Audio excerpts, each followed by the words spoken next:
Ladies and gentlemen, welcome to the KeithAndrewNetwork. It is episode 915.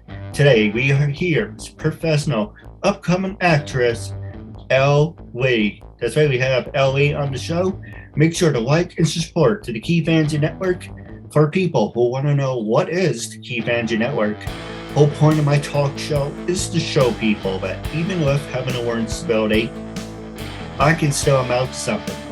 And at the same time, sorry, trying to catch my breath. At the same time, I'm able to turn myself into an example for people out there dealing with any types of learning disabilities and disabilities that never give up and prove people wrong. Prove to them that labels do not dictate who you are and who you want to be. So prove them and stem out to something. So hashtag break the labels. So that being said, if you're watching on YouTube, Facebook, and all social medias, use hashtag KeithAndrewNetwork, and let's jump into it.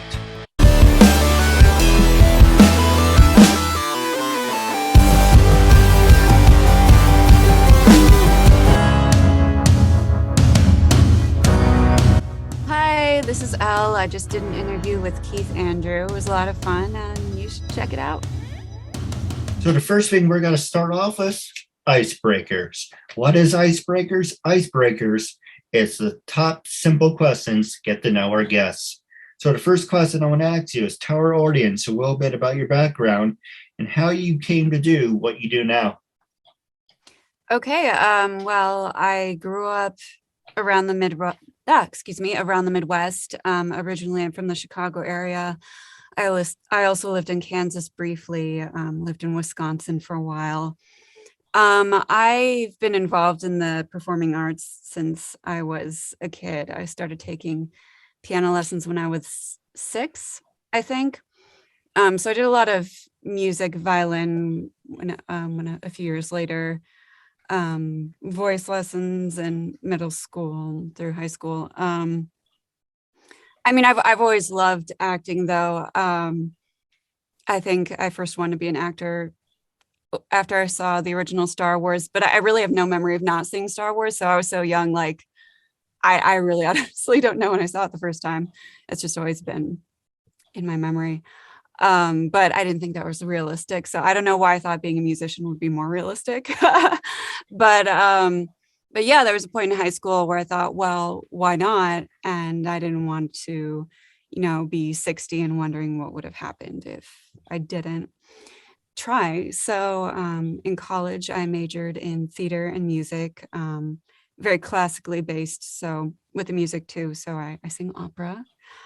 And after college, I moved out to Los Angeles, and I've been here ever since doing, I moved out here for on camera, but besides that, I have done more theater and opera. And yeah, just a variety of things. I've been doing voiceover for about a year too. So what made you make the jump? Because I'm not looking at your profile. It says you're actually from brain fart. You're actually from down under, most of Australia. I have Australia on my mind for some reason. You were actually from California, and now you're in Chicago. Oh, no, the other way around. I'm originally from the Chicago area. Now I'm in California, actually. Don't mind me, brain fart. It's all good. So what made you make the jump? The biggest markets in the United States are New York and Los Angeles. Chicago has a lot, but mostly theater, and what's not theater, a lot of times they fly out LA actors anyway. So, things are changing, like Atlanta's a huge market now. But for me, it was like, well, I have very high ambitions, so I wanted to go where it was and didn't want to play small. So, and I decided that, then the question was, am I more theater, am I more on camera? And I like film's my favorite medium, so I chose Los Angeles. No, absolutely. As the expression is, you can make it in New York, you can make it anywhere. For someone who's born and raised in New York, I'm still working at it. Sure. So, it's an easier statement than actually proving it to people. Hey, look at what I can do, because it takes years. Oh yeah, for sure. So the next one I want to ask you is, were you a study animal or party animal? Study nerd or party animal? When I don't do my interviews as of late, my disability shows more. That's all good. It's okay. So that's hint of the show. Hey, he has disabilities. But anyway, question I want to ask is, what did you major in? And were you a study nerd or party animal? Definitely a study nerd, I guess I'd say. Yeah, I mean, I remember when I was in elementary school, I went to a private school and I stay in from recess to do math until the principal told me that I needed to get out and get vitamin D. So yeah, definitely I think my favorite part of high school was Latin convention where I'd go and take a bunch of Latin tests. So yeah, I'm not much of a party person, but I love learning. Always have. Oh, absolutely. As long as you have the heart and passion for it, you can accomplish anything. And it's half the battle, too. Mhm. But do you ever think I want to ask you? It's for viewers out there. You are an actor voiceover. So the next one, I'm gonna go right down the roads because Uh-huh. there's so many great things on Yeah, your profile. I'm like, why read a list when I can just look at your profile? sure, You, sure. what inspired you to become a professional voiceover actress? I mean, it's been something I've been interested in for a while, but um, I never, it was always a time money investment that I didn't feel like I had. And then, a few years ago, my partner, a friend of his had a deal to get, he's an illustrator and he'd had a deal to get an animated show produced, and that subsequently fell apart. But before it did, my partner was like, hey, make a demo so that my friend can send it to producers and maybe they'll have a shot at getting cast. And I had no idea what I was doing at the time in voiceover, but I'm like, hey, big opportunity, quick, made a demo. And eventually, I had no idea this was even possible, but eventually one of the top voiceover agencies came across my demo, and I've been with them for a year now. And I've worked on projects like Shang-Chi, some upcoming things that I cannot name yet. But yeah, so I was very lucky. And I kind of, like I said, it was an interest of mine, but I kind of fell into it after a while. So that was my path. Well, you hit it right on the head with Shang-Chi. Mhm. Now, for me, I love Dragon Ball Z. Everything. I used to be obsessed with Power Rangers. Then looking back, I'm like, this is horrible. And then I was watching behind the scenes, and they weren't even wearing the freaking costumes. Oh, sure, sure. It's Yeah. kind of like, how, why, how are you Power Rangers if you weren't in the costumes? Okay, you dress up and take autographs, but you weren't in the costumes that much. So you were guys are not really actors. You guys are more voiceover actors. So anytime you watch behind the scenes, it kind of like takes the nostalgia away. For an example, I love B West. My dad said I was obsessed with watching B West, and I loved Sam. I had a crush on her. Then you watch behind the scenes. She did her roles by herself. Then he found out Dick York, taking opioids and how his episodes. And it's kind of like you take something that's great and you turn it to shit with the behind the scenes. And it's kind of like, yes, it's really great how it be behind the ring. This is the wrestling ring. It's not a trampoline. This is how we make the characters. But in a way, when you do behind the scenes, you kind of take the magic out of it, if that makes any sense. Sure, sure. I mean, it's all a perspective thing. I mean, there's so much, I guess, magic that goes into movie making and TV. And yeah, if you it's there's if that kind of stuff is going to disappoint you, maybe avoid it. But I think it's just, I mean, I guess there are different ways to view it. And because like in Power Rangers, like the stunt people, that's a very important job that's overlooked. And, if watching behind the scenes opens your eyes to that, like, it doesn't necessarily need to be something that disappoints you, but maybe gives you a greater appreciation for what people like stunt actors do who don't get all the credit and all the glamour and all the interviews and all that. So I guess that's another way to look at it. But sure, I totally get how it can be disappointing to, you have a certain idea of who this person is and what they're doing, and then it's kind of taken away. But the reason why I bring up Shang-Chi is I mentioned I love Dragon Ball, and two questions. But the first one is it's really cool. There's a scene in Shang-Chi where he's wearing Goku's colors. I'm like, hey, if he can do that movie, absolutely no reason why he can't do Dragon Ball. But the question I want to ask you is, what was your role in Shang-Chi? So I don't know how much I'm actually allowed to say. I was a voice actor. I can say that. Beyond that, I don't know legally what I. Hey. So, sorry. No, I understand. Sometimes your hands were tied in, right? Yeah. But the next one I'm going to ask you is, you mentioned you are an artist and a soprano. Who inspired you to become both of those? I'm not sure what my profile says. I think maybe you're seeing voiceover artist. That might be what you're seeing. I see actor, voiceover artist. I apologize. Okay. But let's look at the soprano, and you also were a model. Yeah, I still model here and there. As soprano, yeah, I mean, like I said, I have a music background, and starting in like middle school, high school, I started getting into classical singing, which I wasn't expecting. It just kind of, the teacher I was with encouraged that. And I love it. It's a very athletic type of singing, classical singing. So yeah, me and my brother did that together. And yeah, like I mentioned, I've been in a couple operas in Los Angeles.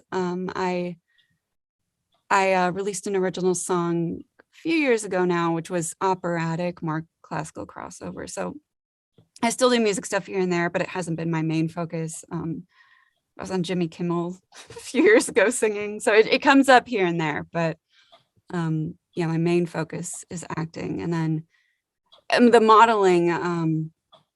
I hadn't modeled until I moved to Los Angeles, and I thought, well, if I can get my foot in the door in the entertainment industry in general that way, cool. And that's kind of what happened.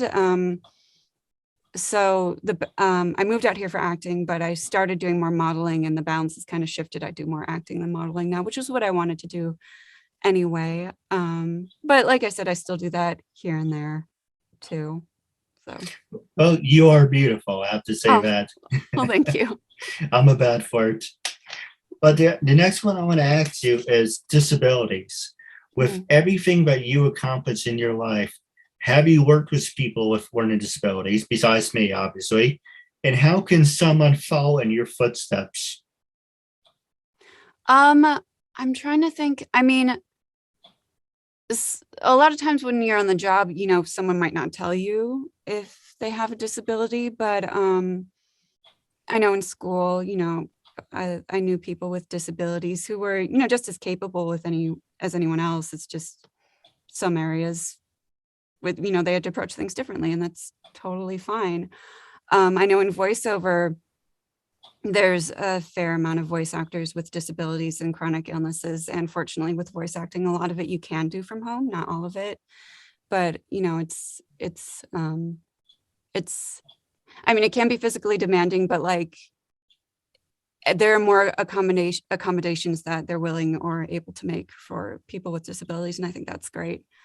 But I mean, like, even if you consider people with autism, if you consider that disability, like, there's some like very famous, successful people with autism, like Anthony Hopkins, I believe, is on the autism spectrum. And I mean, that's amazing. So it's like, how can someone follow in my footsteps? I mean, everyone has a different path, first of all, in entertainment, but it's just, don't let it hold you back. You'll have different challenges.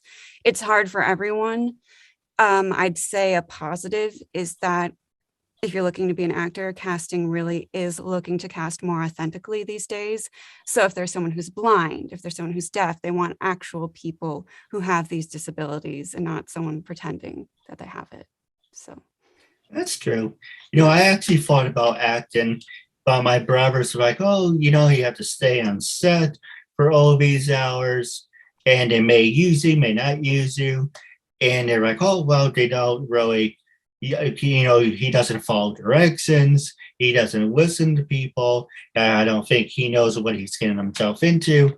But, the hint and the reason for the show is, as you mentioned, your motto and get your foot through the door in the entertainment world. This is my way of breaking through that glass ceiling of saying, hey, I read and learn at a 5th grade to high school level.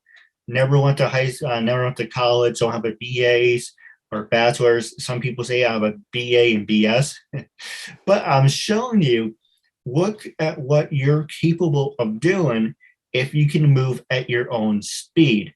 sure. And this is my way of saying, I can't do exactly what you do, like 1, 2, 3, but I will follow in your footsteps. And it doesn't matter if it takes years, we will be in the same league. Oh, absolutely. Yeah. Yeah. So the next question I want to ask you is social media. Can social media make you or break you with everything that you accomplish in your life? And going back to what you said before, well, not before, while in the conversation, you were in Jimmy Kimmel. Oh, yeah.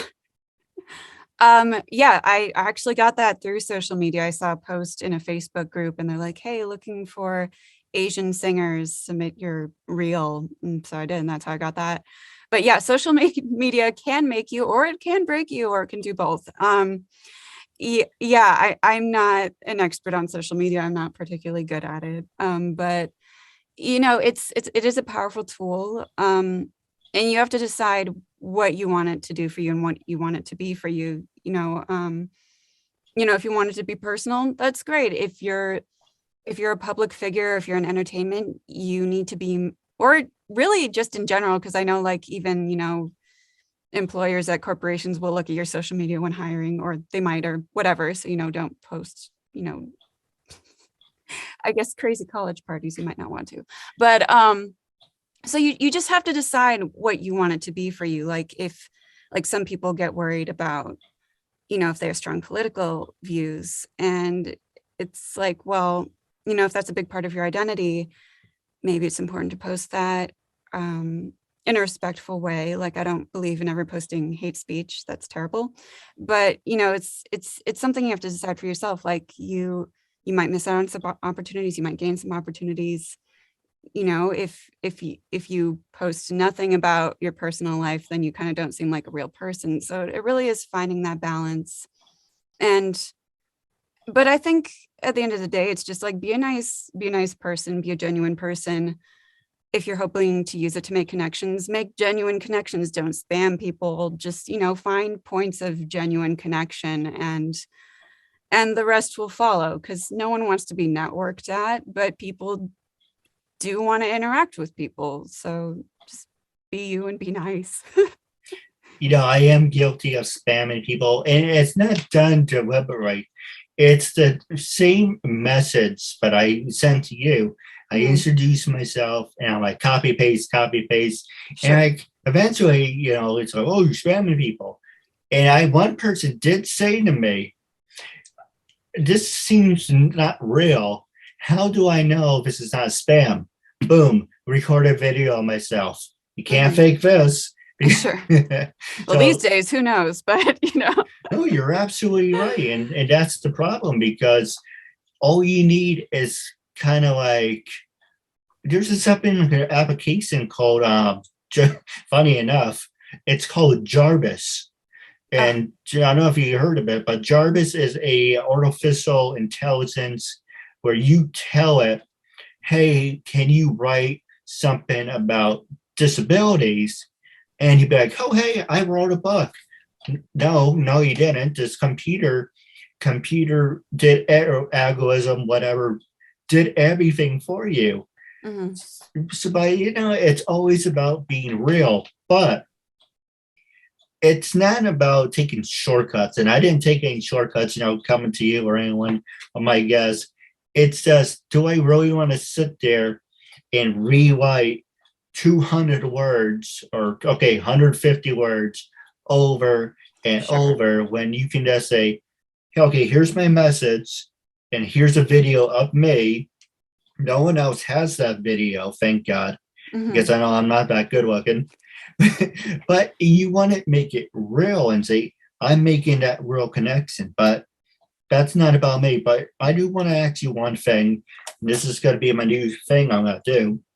While we're on the social medias, for me, I use Facebook, LinkedIn, Twitter, Instagram. Now, the question I want to ask you, if it wasn't for certain websites that really gave you the edge of being in the entertainment world, is there any websites you would recommend saying, oh, hands down, Keith, you have to be on this one? If it wasn't for this, I really wouldn't have started my career. Uh, among social media, Yes, what? or any websites for that matter. I mean, I don't think I'd really be active on social media much at all if I weren't an actor. I got Facebook in college because that's how people invited each other to events. But yeah, I don't, I'm not super into it. I mean, I think it, like I said, it's a very powerful tool, but um yeah, beyond that, for me, it doesn't do much for me. But I don't think there's one that was particularly invaluable. I mean, I know TikTok is the hot one right now. Tried it, wasn't for me.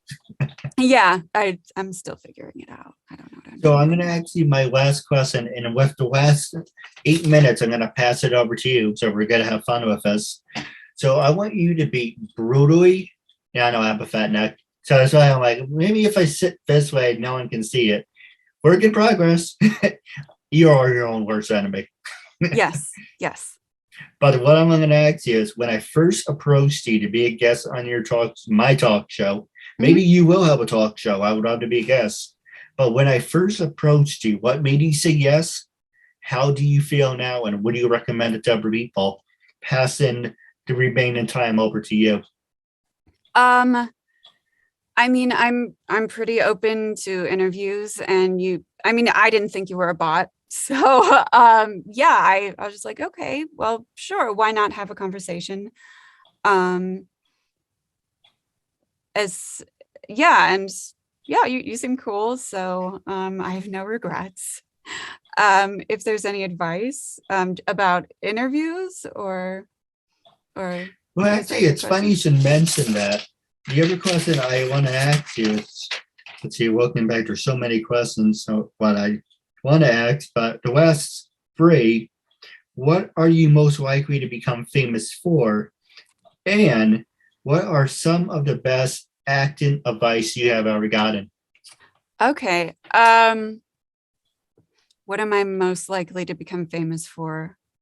Oh geez, I don't know.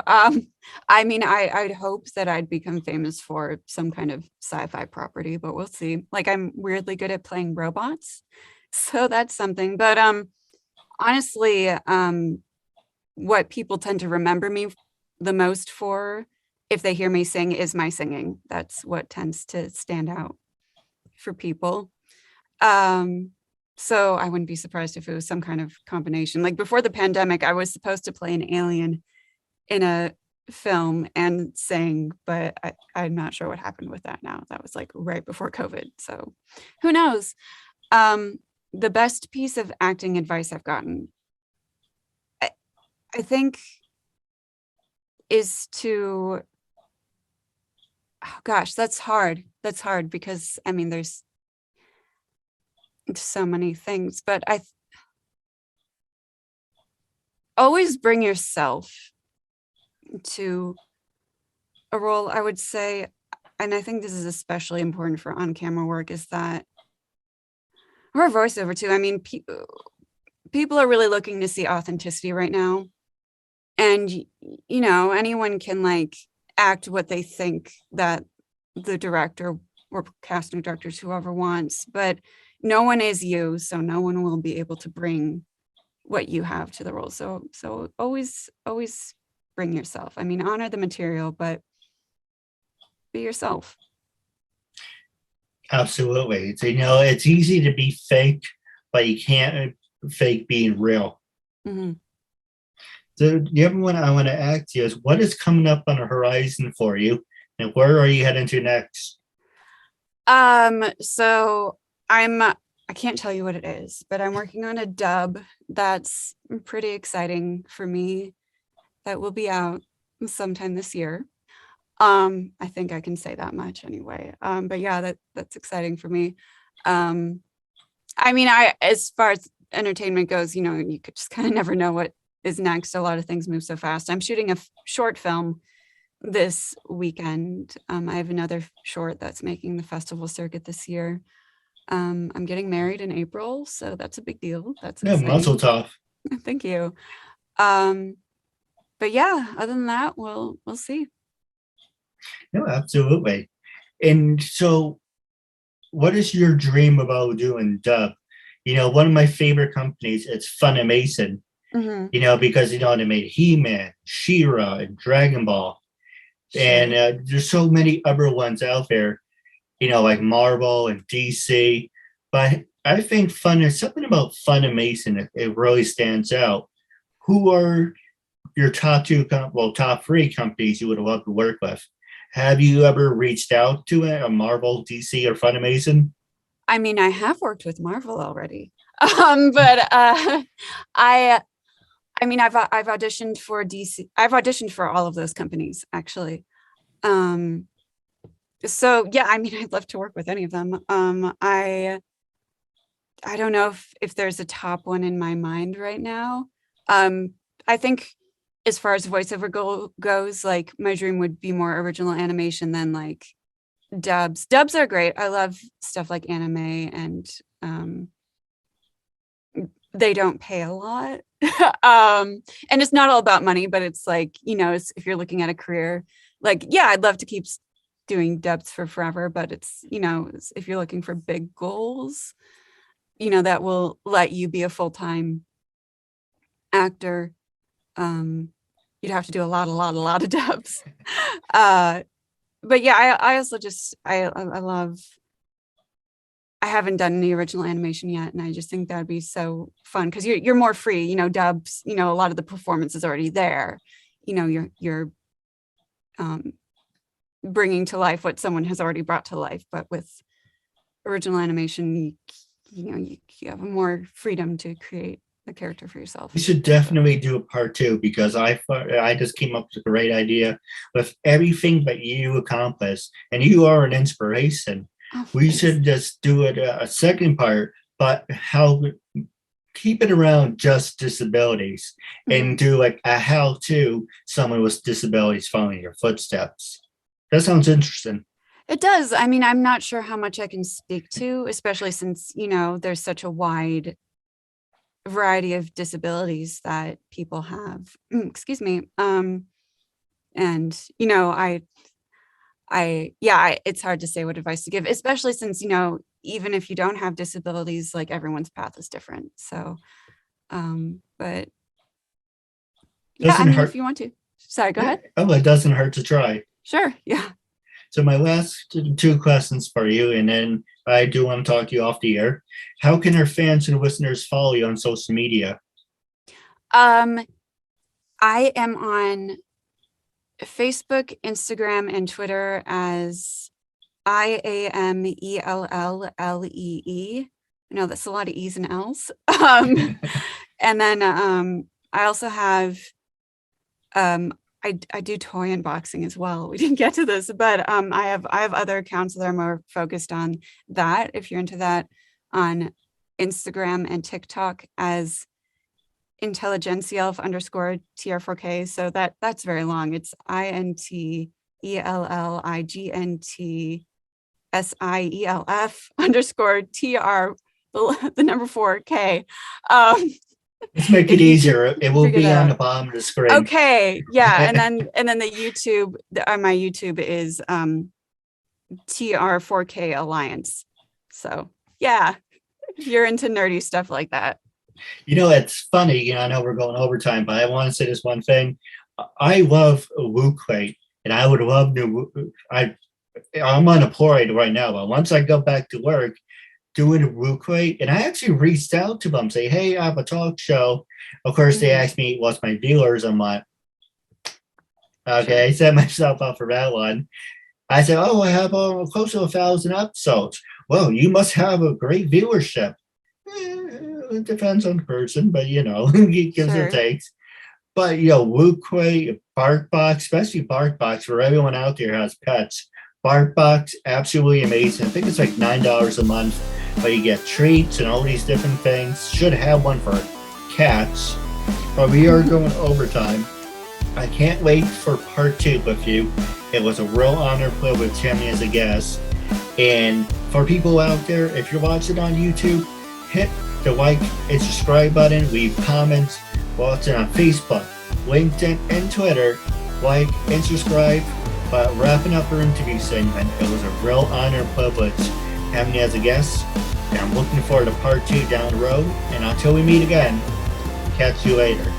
Thank you and have a good night.